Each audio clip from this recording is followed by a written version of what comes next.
Sa isang kurbada sa Bicol, may kwento tungkol sa isang babaeng nakaputi. Hindi raw siya humihingi ng sakay, hindi rin nagsasalita, nakatingin lang siya sa'yo. At kapag nilingon mo siya sa salamin pagkalagpas mo, nasa loob na raw siya ng sasakyan mo. Si Daniel ay isang delivery driver. Gabi-gabi siyang bumibiyahe mula Naga papunta sa mga malalayong bayan. Sanay na siya sa dilim, sa mahahabang kalsada at sa mga kwentong multo ng mga kapwa niya driver. Pero may isang lugar na palaging bukambibig ng mga matatandang trooper, ang tinatawag nilang Kurbadang Puti. Isa itong matarik na likuan sa gitna ng bundok. Walang poste ng ilaw, walang mga bahay, at madalas walang signal. Ang bilin nila, huwag na huwag kang lilingon kapag may nakita kang babae sa gilid ng kalsada doon. Pero hindi naniniwala si Daniel. Panakot lang yan sa mga baguhan, madalas niyang sabihin habang tumatawa. Para sa kanya, mga kwentong barbero lang ang lahat. Isang gabi, bandang 11:00, naubusan na siya ng oras. Kailangan niyang makarating agad sa destinasyon niya. Napilitan siyang dumaan sa shortcut sa mismong Kurbadang Puti. Habang nagmamaneho siya, napakabigat ng katahimikan. Ang tanging maririnig ay ang ugong ng makina, ng sasakyan niya at ang banayad na paghampas ng hangin sa mga puno sa gilid ng daan. Habang papalapit siya sa pinakatuktok ng kurbada, napansin niya ang isang figura sa gilid ng kalsada. Isang babaeng nakaputi. Mahaba ang buhok na tumatakip sa mukha niya. Nakatayo lang siya roon, hindi gumagalaw. Nang malagpasan niya ito, hindi siya lumingon. Ngumiti pa nga siya sa sarili. Walang epekto ang kwento, bulong niya kampante. Pero pagkalagpas niya, biglang bumigat ang pakiramdam ng sasakyan.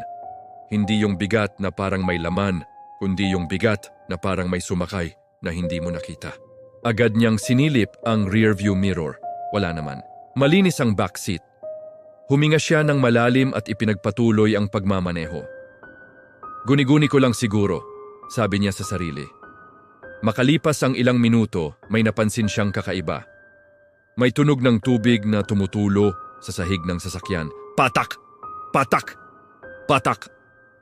Nanggagaling sa likod. Pinatay niya sandali ang radyo para pakinggan kung saan ito nanggagaling. At doon niya narinig isang mahinang paghinga. Napakabagal pero malinaw at nanggagaling ito mula mismo sa likod ng upuan niya.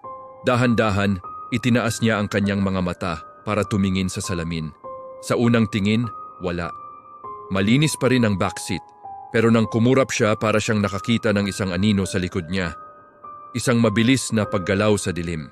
Humigpit ang hawak niya sa manibela. Bigla niyang naalala ang sinabi ng mga matatandang driver. Huwag kang lilingon. Kaya nagpatuloy lang siya, nagkunwaring walang napapansin. Ngunit habang papalayo siya sa kurbada, mas lalong lumalamig ang loob ng sasakyan niya. Nagsisimulang mag-fog ang mga salamin ng bintana kahit naka-on ang aircon. At sa fog na nabubuo sa salamin, may unti-unting lumilitaw na marka, parang mga daliri. Para bang may nagsusulat mula sa loob. Dahan-dahan nabuo ang mga salita. Isang tanong na nakasulat sa hamog ng bintana sa likod. Bakit hindi mo ako sinakay?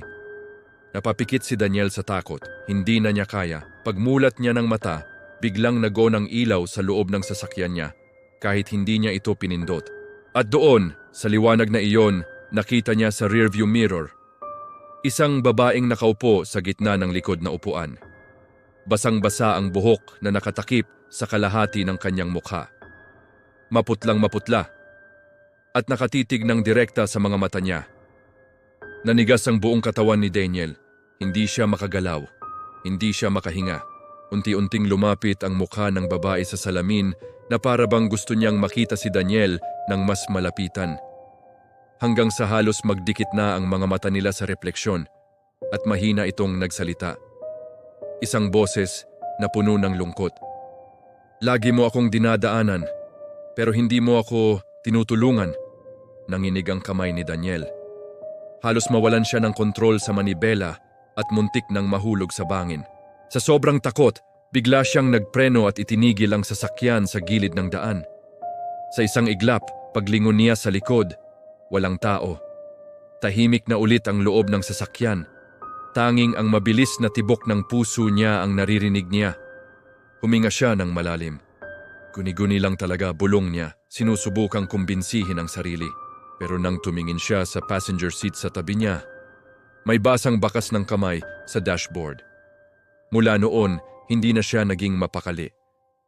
Tuwing gabi, kahit sa ibang kalsada siya dumadaan, may nakikita siyang puting anino sa gilid ng kanyang mga mata. At sa tuwing susulyap siya sa rearview mirror, may saglit na silip ng isang maputlang mukha na bigla ring nawawala. Isang gabi, sinubukan niyang iwasan ng tuluyan ang kurbadang puti. Kumuha siya ng mas mahabang ruta.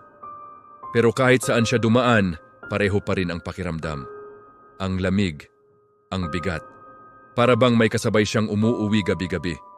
Hanggang sa isang madaling araw, habang nagpapahinga siya sa garahe ng bahay niya, napansin niya ang pamilyar na tunog.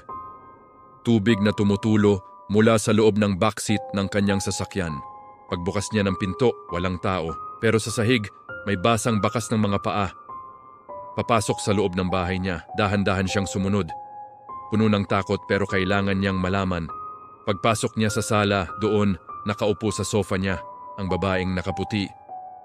Nakatitig lang ito sa kanya, hindi galit, hindi nananakot, tahimik lang at puno ng lungkot ang mga mata. "Hindi ako makauwi," bulong nito. "Hanggang may makapansin."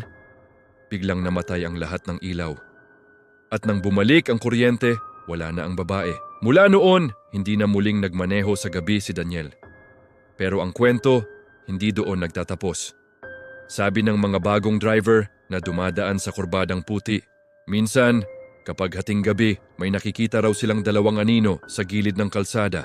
Isang babaeng nakaputi at isang lalaking nakatingin lang sa daan na para bang may hinihintay na masasakyan.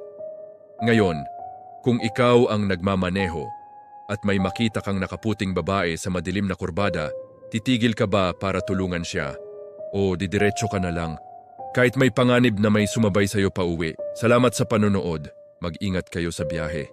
Huwag kalimutang mag-subscribe para sa mas marami pang kwentong katatakutan.